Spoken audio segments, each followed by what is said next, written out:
कौन सा फ्लोर है? थर्ड फ्लोर तक जाना है बस। या अल्लाह। जरा एक मिनट, जरा इनका फोन है। हेलो फहीम जी, वो मैं ये कह रही थी कि आप कुछ दिनों के लिए आ नहीं सकते? मुझे बहुत अहम बात करनी है आपसे। Shaila, try to understand my problem. Job का मामला है यार, ऐसे कैसे अचानक आ जाऊं? आखिर मामला क्या है? सब खैरियत तो है ना? देखें, बातें कुछ इस तरह की है, हमारे मुस्तकबिल के बारे में है। हमारे मुस्तकबिल के बारे में? और ये तुम हाँ क्यों रही हो? तुम्हारी तबीयत तो ठीक है ना? हाँप रही हूँ? नहीं, हाँ तो और क्या करूँ मैं? आपकी अम्मी और भाभी ने तंग कर दिया है मुझे। सारा किचन का जिम्मेदारी मुझ पर डाल दी है। मैं परेशान हो गई हूँ फहीम, और क्या करूँ मैं? ये सर्दी तो मुझे मार के छोड़ेगी। अरे या अल्लाह, या अल्लाह, बहुत दर्द हो रहा है घुटनों में। लाओ अम्मा, मैं दबा दूं, इतना दर्द है आप। दफा हो जाओ, मुझे हाथ मत लगाओ। है क्यों मुझे अम्मा? गरीब लोगों से घिन आती है। क्या हो गया? किस बात की चिल्लम चिल्ली मचा के रखी हुई है? कयामत का दर्द हो रहा है मेरे घुटनों में। कयामत का दर्द हो रहा तो कयामत का दर्द कभी खत्म हो ही नहीं सकता। आपको तो पता ही नहीं है कि यहाँ पे क्या हुआ है। आपकी जो महारानी है ना, जोधा बाई, वो ऐसा तैयार होके निकली है, मिसी सुरमा लगा के, गाजा मल के, कुछ उनको खबर ही नहीं है कि आज उन्हीं की बारी थी। घर का नाश्ता था, घर का खाना था, दोपहर के बर्तन थे, कुछ नहीं देखा और वो निकल गई। शैला, तुम्हें पता है ना कि तुम्हारी तबीयत खराब है, और ऐसी हालत में तुम्हारा ज्यादा काम करना ठीक नहीं है। तुम अम्मी से मेरी बात करवाओ, मैं उनको बता देता हूँ कि वो तुम्हें ज्यादा काम ना करने दे, ठीक है? अम्मी तो सो रही हैं। वो घुटनों में बहुत दर्द था, तबीयत ठीक नहीं थी उनकी, दवाई खाकर सो गई। मैं बाद में बात करवाती हूँ। ये तुम्हारी जिठानी दिरानी का झगड़ा है, मेरा कोई मतलब नहीं है। मुझे परेशान मत करो। अरे कहाँ हो तुम? इधर आओ जल्दी। तेरी जबान जैसी मेरी जबान नहीं है। क्या हो गया नूरीन, आराम से बात करो, पूरा मोहल्ला सुन रहा है यार। अरे पूरा मोहल्ला क्या, अभी तो पूरी दुनिया बातें करेगी। जिस तरह की बातें हुई वो तुम्हारी है ना महारानी। कौन महारानी? अरे शहला की बात कर रही हूँ। वो जोधा बाई अपने सुरमा लंबा लंबा लगा के और घर से बाहर निकल गई है, कुछ पता ही नहीं है उनका। अरे पूरा घर का काम मुझे करना पड़ जाता है और अम्मा हर वक्त मुझे बातें सुनाती रहती हैं, जैसे मैं तो उनकी कुछ लगती नहीं हूँ ना। अम्मी जान सुन रही है ना आप? नूरीन बिल्कुल ठीक कह रही है। भाई माना कि फ़हीम मुझसे ज्यादा कमाता है, मगर उसका ये तो मतलब नहीं है कि उसकी बेगम हम पे हुक्म चलाए। देखिए आपको कुछ करना होगा। अब तो मैं अपनी किस्मत पे मातम कर सकती हूँ, कुछ नहीं कर सकती। इस उम्र में भी सुकून नहीं है मुझे। 2 सांप जने थे, 2 सांप, वो भी अपने जोरू के गुलाम हुए दोनों।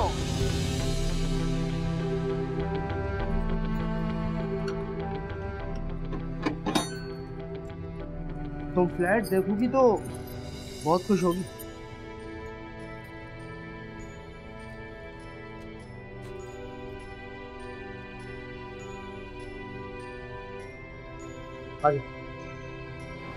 अगर तू मेरी भतीजी ना होती ना, तेरी चुटिया पकड़ के जमीन पे घुसेड़ती।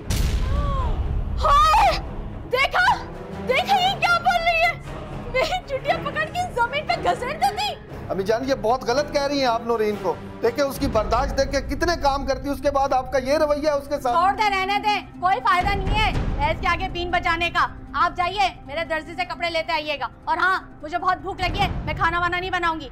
वो जाहिद की दुकान से चाट ले आइएगा। अच्छा, वो जाहिद कह रहा था कि उसने जिंगर बर्गर भी शुरू किया तो। हाँ जाओ, जो है वो ले आओ। बेटा बात सुनो मेरी, वो बहुत दिन हो गए हैं, क्या है, गोलगप्पे नहीं खाए मैंने। नहीं, आपको कोई जरूरत नहीं गोलगप्पे खाने की। इस उम्र में गोलगप्पे नहीं खाए जाते हैं। आप तस्बीह पढ़ा करें, नमाज पढ़ा करें।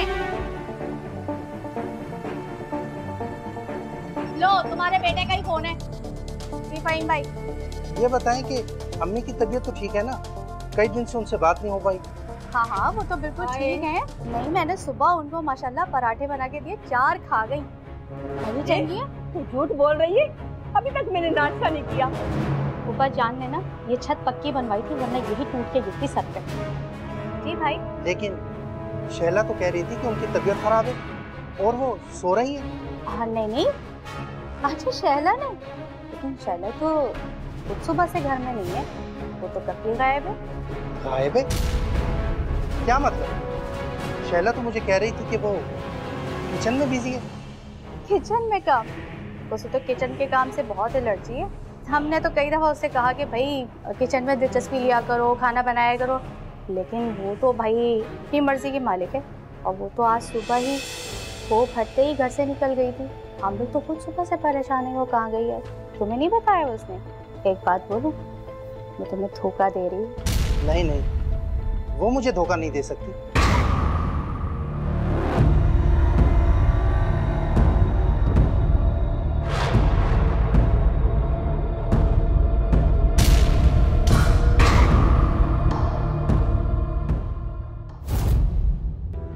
ताज़ीरात पाकिस्तान की दफ़ा 392 के तहत अगर कोई शख्स चोरी, डकैती या रहजनी का मुर्तकिब करार पाता है तो उसे कम से कम 3 साल और ज़्यादा से ज़्यादा 10 साल कैद और जुर्माने की सज़ा सुनाई जाएगी।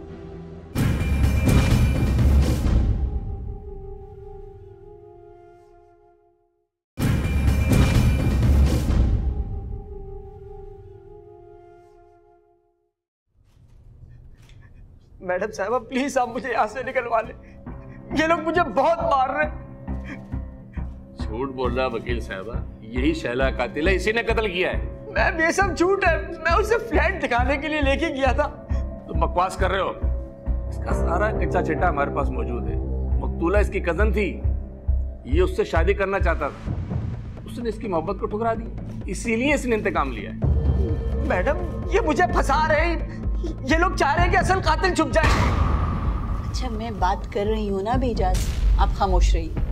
इंस्पेक्टर साहब, शैला की शादी को 1 साल गुजर चुका है। अगर इजाज ने इंतकाम लेना होता तो बहुत पहले ले लेता, 1 साल तक क्यों इंतजार करता? वकील साहबा ये सही वक्त का इंतजार कर रहा था। ये शैला को ऑफिस लेके गया, वहां इसने जहर दिया, फिर इसे फ्लैट पे ले गया ताकि उसकी मौत को पुरअसरार रंग दे सके और इस पर किसी को शक भी ना हो। ये तो मकतूला से इसकी रिश्तेदारी के इंकशाफ के बाद सारा केस वाज़ेह हो गया। इंस्पेक्टर साहब, इजाज एक रियल एस्टेट एजेंट है और शैला किराए पर एक घर लेना चाहती थी। ये इसको किराए का एक मकान दिखाने लेकर गया था। झूठ बोल रहा है ये। अगर वो अलग घर रहना चाहती थी तो उसके घर वालों को खबर होती। मैडम साहबा वो उसे बताना ही चाहती थी, उससे पहले ही इसने उसे मार दिया। अब उसकी वजह ये बताएगा क्यों मारा। देखिए आपको भी बहुत अच्छी तरह पता है, जो इंसान वारदात करता है वो जाए वारदात पर इतनी बहादुरी से नहीं बैठा रहता। अगर इजाज ने ये कत्ल किया होता तो ये जाए वारदात पर क्यों मौजूद रहता, बल्कि इसने तो पुलिस को कॉल करके इतला दी थी। वकील साहब ये बहुत शातिर और बहुत चालाक है, हमने रिमांड लिया हुआ है, आप फिक्र ना करें, सब गुलवा लेंगे। मैडम प्लीज आप मुझे इनके पास से छुड़वा ले, मेरी कोई गलती नहीं है, मुझे मार मार के मेरी हालत बिगाड़ देंगे प्लीज। तो कोई तरीका नहीं है, सबूत आपके पास कोई है नहीं, तशद्दुद करके जबरदस्ती डरा कर इससे आप उगलवाएंगे कि ये जुर्म इसने किया है। ये वकील साहब अभी लाश हॉस्पिटल में, पोस्टमार्टम रिपोर्ट आ जाएगी, सब बात सामने आ जाएगी।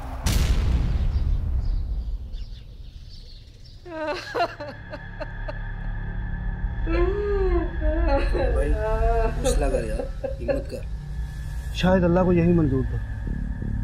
मरने वालों के साथ मरा नहीं जाता भाई, शायद अल्लाह पाक की यही मसलत थी, तुम्हें सब्र से काम लेना पड़ा। मेरे लाल, मेरे बच्चे, मैं हूं ना तेरे साथ, हम सब तेरे साथ हैं, सब ठीक हो जाएगा मेरा बच्चा। अम्मी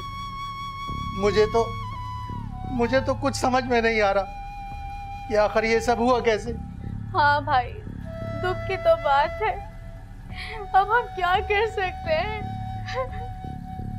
आप तो सब्र करें फ़हीम भाई, मुझे तो इस बात का सबसे ज्यादा दुख है कि हम मोहल्ले वालों को मुंह दिखाने के काबिल नहीं रहे।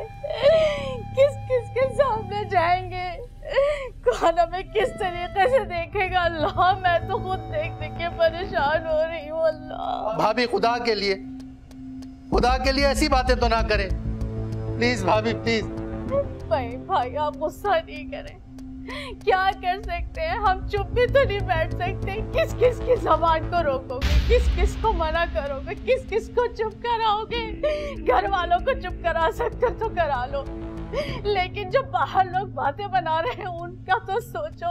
वो कहते हैं ना, कमान से निकला हुआ तीर और मुंह से निकली हुई बात कभी वापस नहीं आती। बाहर जाके सुनो लोग कैसी कैसी गंदी गंदी बातें कर रहे हैं। अरे हम तो अपने कानों को हाथ लगा के बैठे, अल्लाह तौबा, हमें ये बातें बस सुननी है, हमें ये बातें नहीं सुननी है। तौबा तौबा।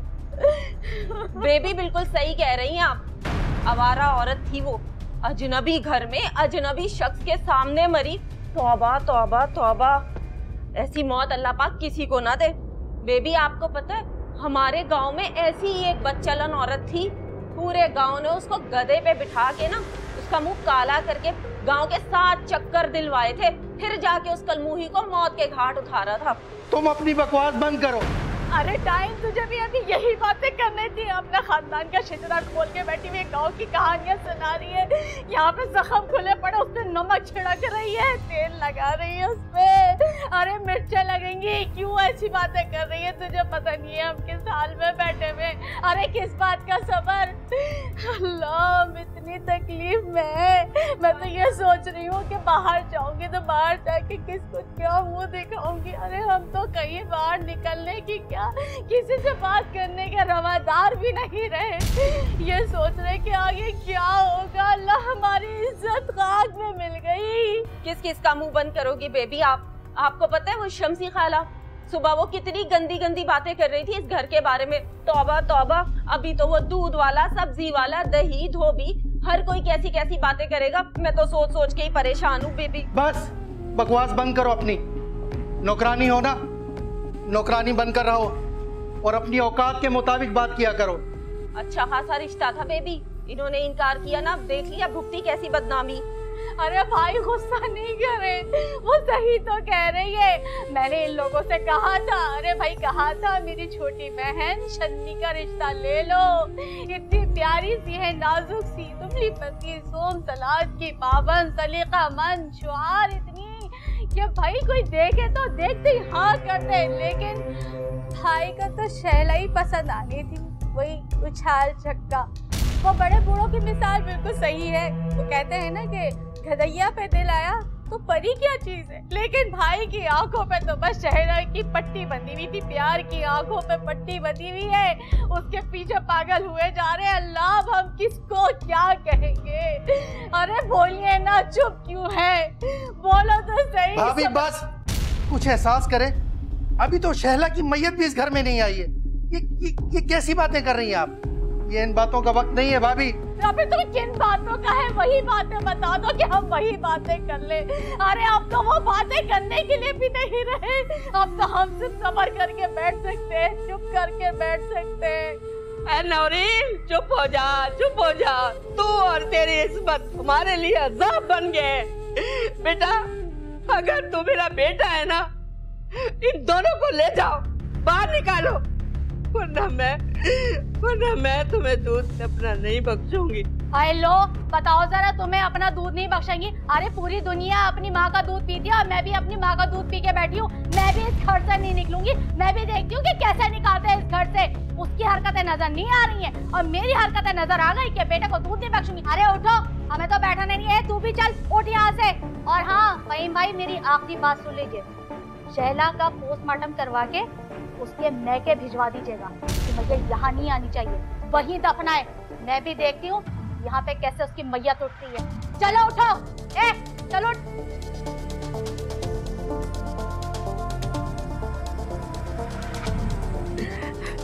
बेटा,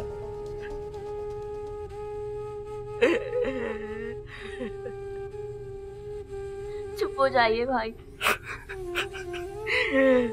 मेरा बच्चा। ताज़ीरात पाकिस्तान की दिफा 411 के तहत अगर कोई शख्स कोई जायदाद नाजायज तरीके से हासिल करता है तो उसे 3 साल तक कैद या जुर्माना या दोनों सजाएं भी हो सकती हैं।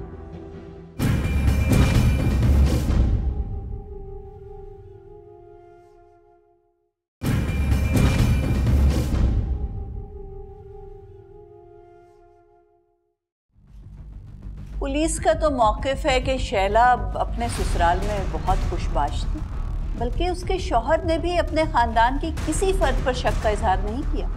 मैम, उसका शौहर लाइल में वो नहीं जानता था कि शैला किस कदर परेशानियों का सामना कर रही है वहाँ।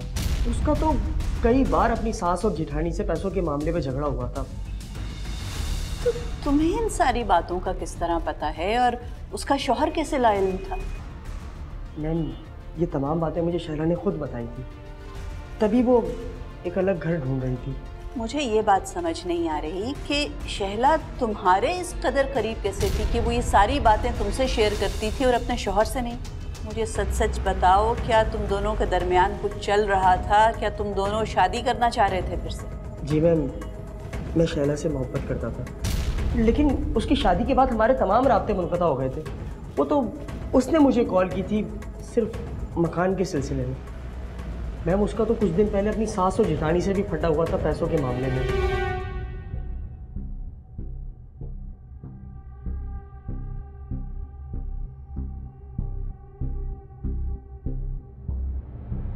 अम्मी जी, फहीम ने पैसे भिजवाए, ये लीजिए आपकी जेब खर्ची, पकड़िए।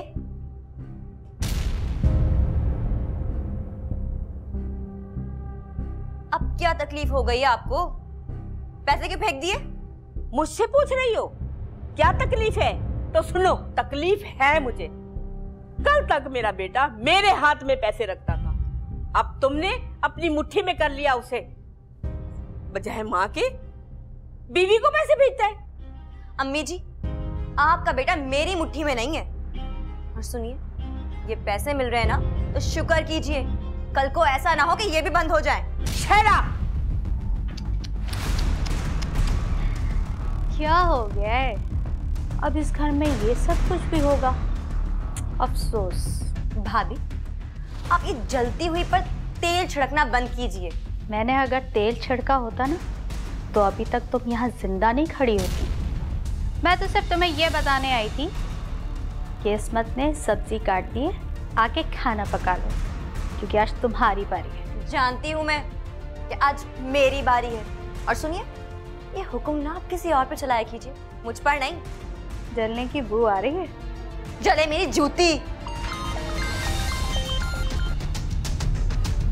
हेलो, हाँ जाओ, कब से तुम्हारे फोन का इंतजार कर रही हूँ। कमाता उसका शौहर था, लेकिन चलती उसकी सास और जेठानी की थी। मैम, वो तो इतनी मजबूर थी कि अपनी मर्जी से अपने घर की मुलाजमा भी चेंज नहीं कर सकती थी।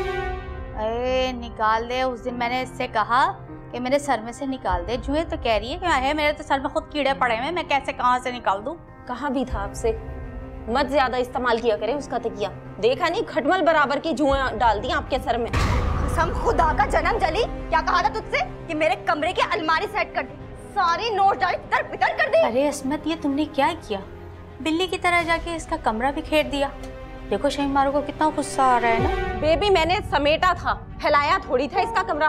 सारा दिन तो इनकी अलमारी से कपड़े बाहर निकलते रहते हैं, आईने के आगे खड़ी सजती संवरती रहती हैं, फिर भी फर्क नहीं, बदलती रहती हैं। खुदा का, मेरे सामने मेरी चीजों को टोक रही है तू, हैं? 2 टके की नौकरानियां नौकरानी बनकर रहे। 1 मिनट, 2 टके की नौकरानी मत कहना। ये मेरी माँ की जगह पे। अम्मा भी के मरने के बाद इसी ने मुझे पाला है। तौबा तौबा भाभी साहिबा, सब खुदा का, आपकी और इसकी उम्र में कोई 6 महीने साल का ही फर्क होगा। अच्छा, और तू अपनी हड्डियों को तो देख ले, इतनी सूखी सपटी है तो पता ही नहीं चलता। मुझसे 20 साल बड़ी होगी। अपनी हालत पे गौर फरमाइए, गोश्त का पहाड़ बने जा रही है, गोश्त का पहाड़। और तुम जो हड्डियों की माला बनी हुई है, जो काली माता को चढ़ाई जाती है, वो। भाभी साहिबा, अपनी जबान को लगाम दीजिए। मैं अपनी जबान को लगाम दूं और तू अपनी जबान चतर चतर चतर चलाती रहे, कुछ भी ना बोले हम। बस मैं कह रही हूँ, आज ये अस्मत आरज घर से बाहर जाएगी। और तेरी जैसी 10 औरतें अस्मत के ऊपर से निछावर करके फेंक दूं, लेकिन ये इस घर से नहीं जाएगी, ये इसी घर में रहेगी। मैं भी देखती हूँ कि कौन इसको निकालता है। मैं भी देखती हूँ कैसे नहीं जाती है इस घर से। भाभी साहिबा, बात सुन लीजिए, इस घर में जितना भी खर्चा होता है ना, मेरा शौहर उठाता है, आपका शौहर नहीं। ज्यादा तेवर दिखाने की जरूरत नहीं है। इस्मत आरा कहीं नहीं जाएगी और ना मैं कहीं जाऊंगी। अगर जाएगी तो वो तू है, और तुझे ऐसी जगह भेजूंगी कि दुनिया को तेरा नामो निशान तक नहीं पता चलेगा। ढूंढते रह जाएंगे सब, तेरा सुरमा भी नहीं मिलने का। चलो अस्मत। जाइए जाइए बेगम साहिबा, तुम भी फकीर नहीं और तुम्हारी ये नौकरानी भी फकीर नहीं। ये आज फहीम से इन लोगों को चवन्नी ना दे, काम के ना काज के, दुश्मन अनाज के। हाँ, उस दिन जब वो मेरे ऑफिस में आई थी तो मुझे कह रही थी कि घर से कॉफ़ी पी के आई है, और वो कॉफ़ी उसकी मुलाजमा ही नहीं बना के दी थी। अच्छा, तो तुम बता रहे हो कि कॉफ़ी वो घर से पी कर आई थी और जेठानी ने भी उसको धमकियां दी थी। ये जेठानी और मुलाजमा के दरमियान कोई मिली भगत भी हो सकती है, दोनों की साजिश भी हो सकती है। मुझे ज़रा तफसील से बताओ उस रोज़ क्या हुआ था। देखिए मैम, उस दिन को लगभग 12 बजे का टाइम होगा जब वो मेरे ऑफिस में आई होगी। हम मुश्किल से 15 मिनट ऑफिस में बैठे होंगे। उसके बाद उसकी अचानक से तबीयत ख़राब होने लगी, तो मैंने उसे कहा कि तुम थोड़ी देर बैठो, मैं तुम्हें चाय पिलाता हूँ।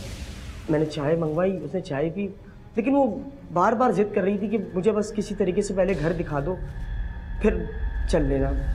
एजाज, वैसे अगर उसकी तबीयत इस कदर ख़राब हो रही थी तो तुम उसे हॉस्पिटल क्यों नहीं लेकर गए? मैम, मैं उसे बार बार कह रहा था कि तुम पहले हॉस्पिटल चल लो, लेकिन वो बजिद थी कि पहले मुझे घर दिखा दो, उसके बाद हॉस्पिटल चल लेंगे। हमारा इरादा था कि हम फ्लैट देखकर अस्पताल चले जाएंगे।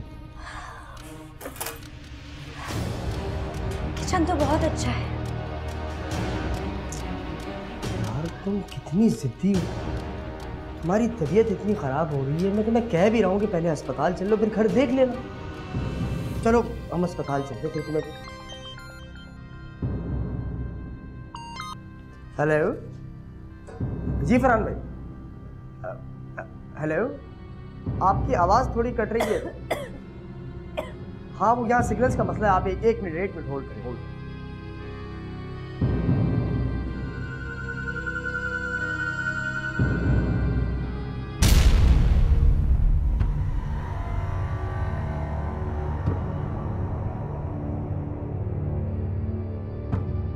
चलिए ठीक है, मैं आपसे बात करता हूँ।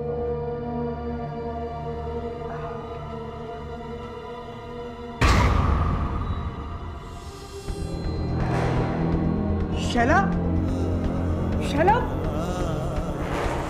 शैला क्या हुआ तुम्हें? शैला, शैला, शैला उठो। पुलिस तो सिग्नल भी नहीं आते।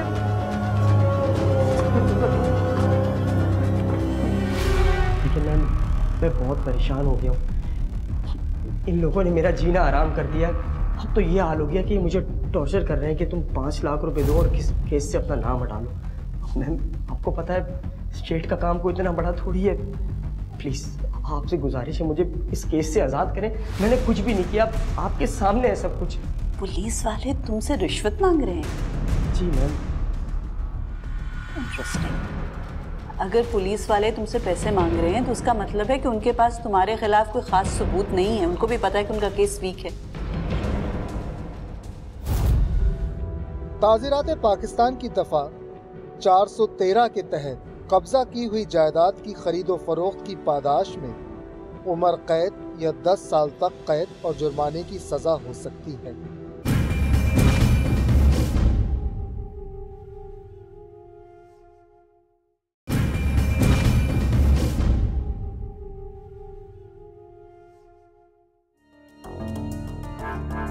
वकील साहब, हमें सबूत भी मिल गए और पोस्टमार्टम रिपोर्ट भी आ गई।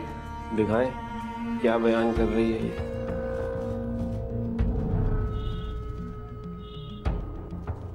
अच्छा, ये रिपोर्ट तो मेरे मौक्किल को बेगुनाह साबित करती है। इस रिपोर्ट के मुताबिक मकतूला के मैदे से आर्सेनिक जहर ट्रेस हुआ और ये जहर 3 से 4 घंटे में असर करता है, यानी कि एजाज के ऑफिस आने से पहले ही मकतूला को जहर दे दिया गया।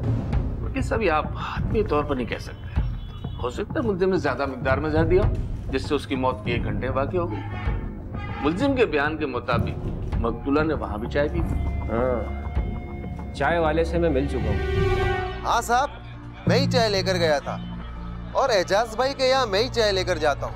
अच्छा, वहाँ जो औरत बैठी थी, क्या पहले तुमने उसे वहाँ देखा है? हाँ साहब, 2-3 मरतबा, लेकिन उस रोज उसकी तबीयत कुछ खराब लग रही थी।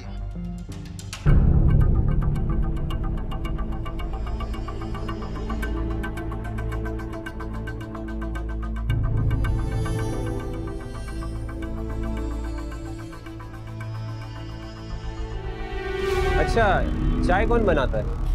मेरा बड़ा भाई बनाता है चाय। ठीक है। लेकिन सब आप कुछ भी कर लें, ये गवाही आपके मौके को बचा नहीं सकेगी। इंस्पेक्टर साहब, ये काम आप अदालत पर छोड़ दें, वैसे भी कल पेशी है। और मेरा आपको एक मशवरा है कि आप अपने एहलकारों पर जो है ना कड़ी नज़र रखें, क्योंकि रिश्वत लेना और रिश्वत देना दोनों ही कानूनन जुर्म है।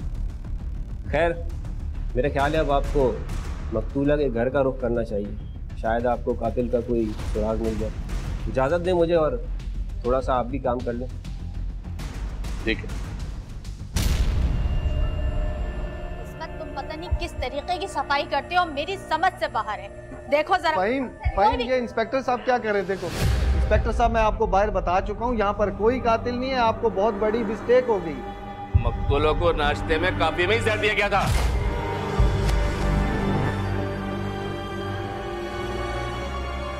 नाश्ता तुम्हारी बीवी और इस औरत ने बनाया था।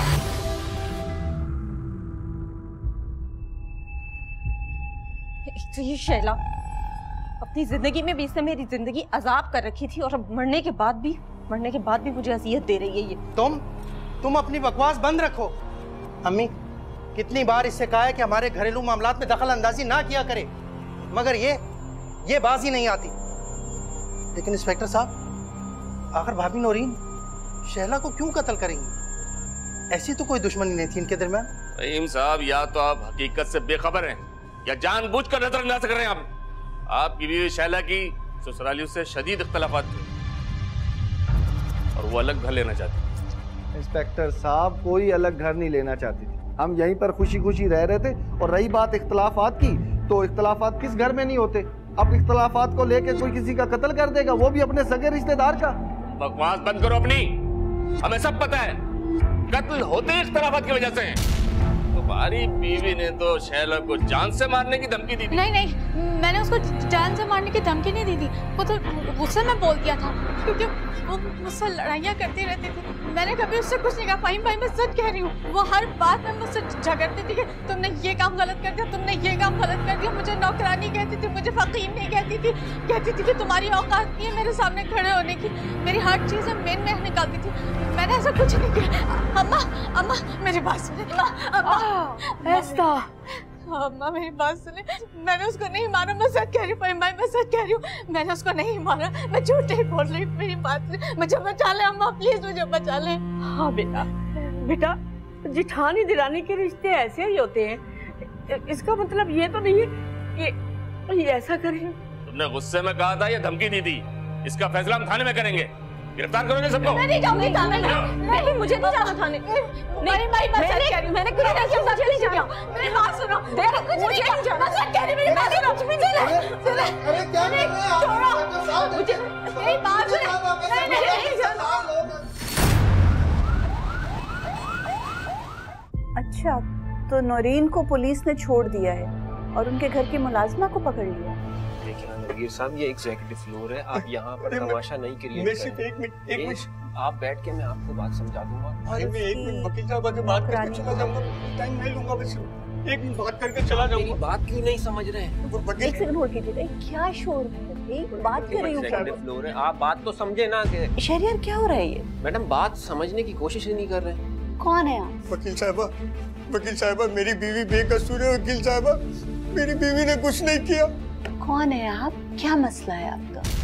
वो जो शैला बीबी के घर पे शैला बीबी के कत्ल के केस में बंद है इस्मत, वो मेरी बीवी है, उसने कत्ल नहीं किया। मेरी अभी पुलिस से ही बात हो रही थी। कैसे कत्ल नहीं किया तुम्हारी बीवी ने शैला का? पुलिस की तफ्तीश बता रही है कि उसी ने कॉफी बनाई थी, उसी ने कॉफी में जहर मिलाया था, जिसकी वजह से मौत हुई है शैला की। और तो और शैला का चोरीशुदा जेवर भी बरामद हुआ है तुम्हारे घर से। नहीं, कॉफी जरूर बनाती है, लेकिन कॉफी तो नौरीन बीबी ने दी थी। और रही जेवर की बात, जेवर का नहीं पता हमें कुछ भी। हाँ, लेकिन इतना जरूर पता है कि मेरी बीवी को चेन और अंगूठी उसने इनाम में दी थी। किसने इनाम में दी थी? नौरीन बीवी ने। तुम कह रहे हो कि नौरीन ने शैला का जेवर चोरी किया और फिर तुम्हारी बीवी को इनाम में दे दी। कोई मंतक बनती है इस बात की? झूठ पर झूठ बोले जा रहे हो। ये तो मुझे नहीं पता, वो तो हमारी बहुत खैर खुआ है। बड़ी अच्छी खैर खुआ है वो तुम लोगों की। उसी ने तो इल्जाम लगाया, उसी ने पुलिस को बताया है कि तुम्हारी बीवी ने कॉफी में जहर मिलाया है, तुम्हारी बीवी का झगड़ा हुआ था शैला के साथ और उसने दुश्मनी में आके उसको कत्ल किया है और फिर उसका जेवर भी चोरी किया है। तो जेवर तो मिला है ना तुम लोगों के घर से, की होगी ना चोरी, कत्ल भी किया होगा फिर।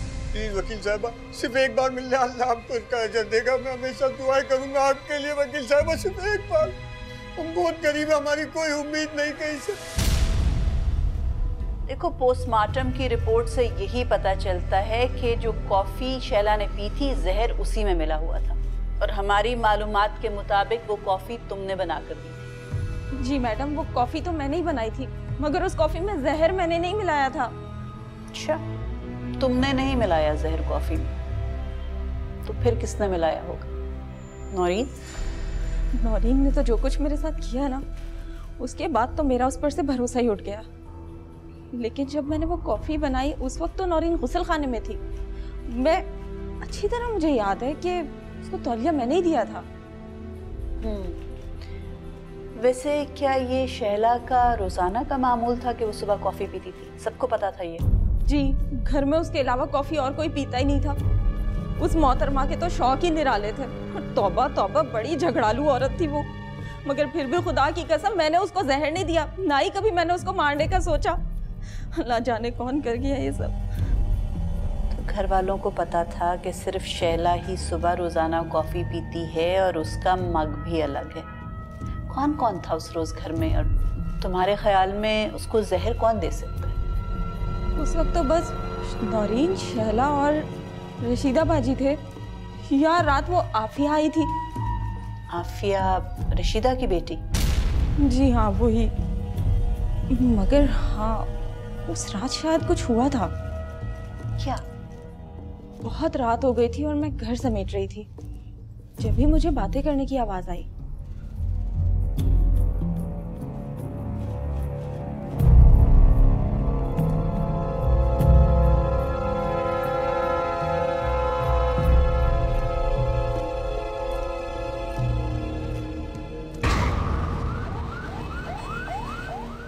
मैडम, फोन लोकेशन ने तो आपके शक की तस्दीक कर दी। ये औरत मकतूला शैला के घर मौजूद थी सुबह, और इसका मतलब है कि कॉफी में जहर इसी ने मिलाया जो उसकी मौत की वजह बनी।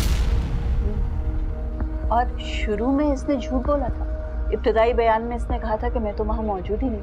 अगर इस्मत उस रोज इन दोनों खवातीन की बातें छुप कर ना सुनती ना, तो इन दोनों औरतों पर तो कभी शक ही नहीं होना था और ना ही ये कानून की गिरफ्त में आती। मैडम, इस केस में ये औरत ही नहीं बल्कि इसके साथ साथ इसका शौहर भी इन्वॉल्व है, जो कि दवाइयों की फैक्ट्री में काम करते हैं और उसके खिलाफ केमिकल चोरी की इंक्वायरी भी चल रही है। तुम्हारा मतलब है कि वो जहर उसके शौहर ने मुहैया किया? इंटरेस्टिंग। खैर, अच्छी बात तो ये है कि अब इन तमाम शवाहिद के बाद हमारे क्लाइंट पर बिल्कुल भी कोई शक नहीं रहेगा, वो क्लियर हो जाएगा। वैसे तो मेरा ख्याल में पुलिस को पहले से ही पता था कि ये जुर्म हमारे क्लाइंट ने नहीं किया, वरना वो उससे इस तरह रिश्वत ना मांग रहे होते। बिल्कुल मैडम, मैं ये इन्फॉर्मेशन आयुष आपके पास जाके शेयर करता हूँ। Good work. Thank you.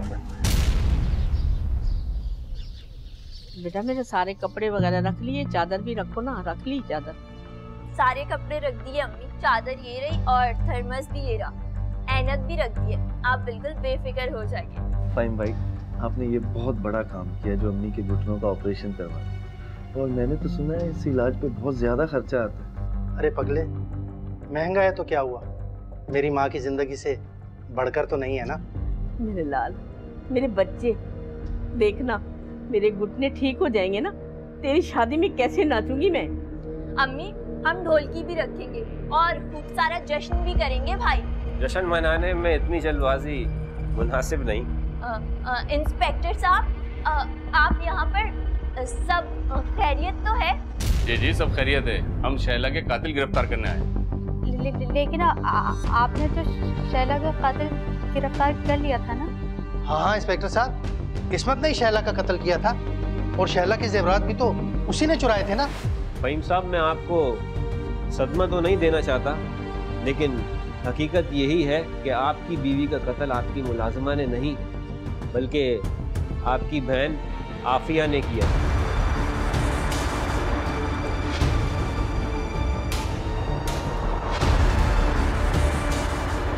साहब, ये कैसी बहकी बातें आप कर रहे हैं? आफिया तो उस रात घर पे ही नहीं थी, बताओ। हाँ, मैं तो उसी रात अपने घर वापस चली गई थी। अम्मी आप बताएं ना इन लोगों को। अम्मी क्या बताएंगी, हम जानते हैं कि आप उस रात वापस चली गई थी, लेकिन अगले ही रोज आप दोबारा वापस आई। इस बात का सबूत आपकी फोन लोकेशन देती है, जो कि 10:30 से 11 के दरमियान ये बताती है कि आप वहीं मौजूद थी और आपने ही शहला को जहर दिया था।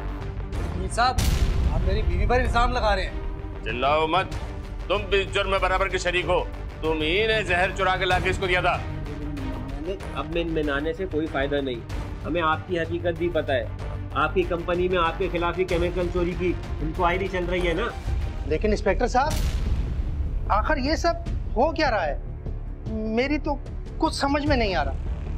फहीम साहब, हमें भी कुछ समझ नहीं आ रहा, लेकिन अचानक से आपकी मुलाजिमा को कुछ याद आ गया और उसी ने हमें वो सिरा दिया जिससे आमना कबीर उस कातिल तक पहुंच गई। बेटा, तू ले तो आई हो, मगर ये मेरे बस का काम नहीं है। मेरे घुटनों में इतनी शदीद तकलीफ है, मैं तो हिल ही नहीं सकती। जब तक मेरे घुटनों का ऑपरेशन नहीं हो जाता, मैं किचन तक चल के कैसे जाऊंगी? 2-4 सीढ़ियां उतरनी पड़ती हैं, तुम्हें तो पता है। तो अब आप क्या चाहती हैं? मेरी बच्ची, ये काम तुझे करना होगा। मुझे? मगर मैं इनकार मत करना। देख मेरी बच्ची, तू अपनी माँ को खुश कर, खुश देखोगी ना, तो बस इस फसाद की जड़ को काटना होगा। ठीक है, अभी मैं चलती हूँ, सुबह फोन करके आपको आऊंगी। आप अपना ख्याल रखिए। खुश रहो। मैं तो उसी रात अपने घर चली गई थी और दोबारा सुबह वापस भी नहीं आई थी मैं। फिर तुम्हारा फोन खुद चल कर आया था यहाँ पे? झूठ बोलना बंद कर दो, तुम्हारी प्लानिंग फेल हो चुकी है। अम्मी? नहीं, अम्मी इस कत्ल में शामिल नहीं हो सकती। फहीम साहब, अफसोस के साथ मगर आपकी अम्मी ही इस प्लान की मास्टरमाइंड है। खून रिकॉर्ड के हिसाब से 10:30 से 11 के दरमियान आपकी बहन आफिया और आपकी वालदा मुसलसल राब्ते में थी। नौरीन वॉशरूम में थी और इस्मत किचन में कॉफ़ी बना रही थी और तब इस मंसूबे को पाया तकमील तक पहुंचाया गया। हेलो, हाँ बेटा, आ गई हो तुम? हाँ तो ठीक है, नौरीन घर पे नहीं है अभी। आ जाओ, जल्दी से अंदर आ जाओ। हाँ। इस्मत, अरे ओ इस्मत, कहाँ मर गई है? कब से कॉफी का कहा हुआ है, कब लेकर आएगी? जल्दी लेकर आ। जी शैला बाजी, तैयार है, आपकी कॉफी ला रही हूँ। अरे इस्मत, अरे कहाँ मर गई हो? इधर आओ, मुझे वॉशरूम में जाना है। तो पहले अम्मा को ले जाऊं मैं बाथरूम, फिर आके दूंगी कॉफी। इस्मत, ये लिट्टी कहाँ रह गई है? आ गई अम्मा, आ गई।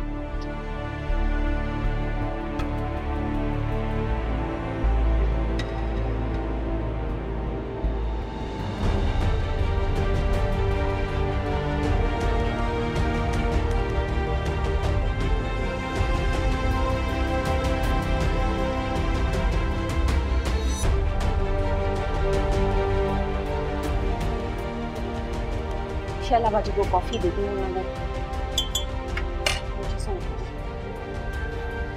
बस काम होता है, पता नहीं क्या है। अम्मी, क्यों किया आपने ऐसा? क्यों किया आपने ऐसा? तेरी वजह से मैंने किया ये सब कुछ, तेरी वजह से किया। मेरी वजह से? मैंने ऐसा क्या गुनाह कर दिया अम्मी जो आपको इतना बड़ा कदम उठाना पड़ा? इतना बड़ा कदम उठाना पड़ा? एक तो तुमने मेरी मर्जी के खिलाफ शादी, फिर तुम यहाँ से चले गए, फिर अपनी बीवी के होके रह गए, इस घर को जहन्नम बना दिया। कितनी मेहनत से मैंने ये घर बनाया था। मैंने सोचा था मेरे बुढ़ापे का सहारा बनेंगे मेरे बेटे, मगर नहीं, अपनी बीवियों के गुलाम बन गए। एक एक पैसे के लिए तरसती थी। तेरी बीवी के आगे हाथ फैलाती थी, पैसे मांगती थी।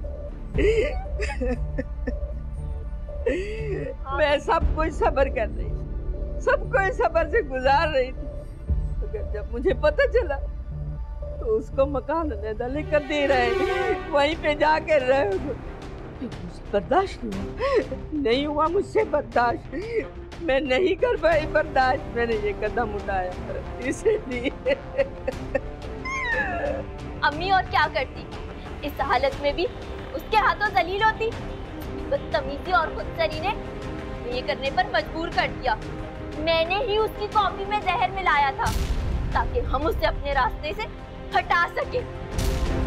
आप लोगों का मंसूबा तो बहुत अच्छा था, लेकिन इतना अच्छा भी नहीं कि पुलिस को चकमा दे सके।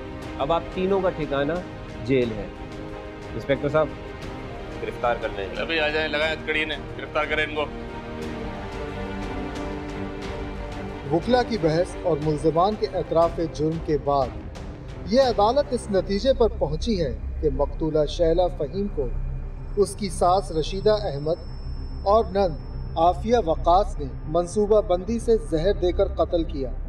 लिहाजा ये अदालत ताज़ीरात पाकिस्तान की दफ़ा 302 के तहत दोनों मुल्ज़िमान को उम्र कैद की सज़ा सुनाती है, जबकि एजाज अली और इस्मत आरा को बाइज्जत बरी किया जाता है। अदालत बर्खास्त होती है। अगर आप भी कोर्ट नंबर 5 में कोई केस पेश करना चाहते हैं तो हमें ईमेल करें court5@sama.tv।